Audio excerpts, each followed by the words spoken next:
বাংলাদেশ সরকারের সঙ্গে বড় ধরনের একটি নন বাইন্ডিং চুক্তি করেছে যুক্তরাষ্ট্রের আর্জেন্ট এলএনজি, যার আওতায় বছরে 50 লাখ টন তরলীকৃত গ্যাস সরবরাহ করবে প্রতিষ্ঠানটির এক বিবৃতির বরাতে এ তথ্য জানিয়েছে রয়টার্স।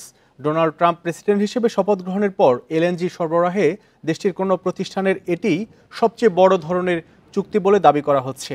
এই চুক্তির মাধ্যমে নতুন মার্কিন প্রশাসনের জ্বালানি বান্ধব নীতি প্রতিফলিত হলো। আর্জেন্ট এলএনজি বছরে 2.5 কোটি টন এলএনজি সরবরাহের সক্ষমতার একটি অবকাঠামো লুইজিনিয়ায় গড়ে তুলেছে। চুক্তি অনুসারে এখান থেকে বাংলাদেশে পেট্রোবাংলার কাছে এলএনজি বিক্রি করতে পারবে। যেসব দেশের সঙ্গে যুক্তরাষ্ট্রের মুক্ত বাণিজ্য চুক্তি নেই, সেসব দেশে গ্যাস পাঠানোর ক্ষেত্রে দেশটি জ্বালানি বিভাগ লাইসেন্স স্থগিত করে রেখেছিল। তবে গত সোমবার ক্ষমতা গ্রহণের পর নির্বাহী আদেশের মাধ্যমে তা বাদ দেন ট্রাম্প।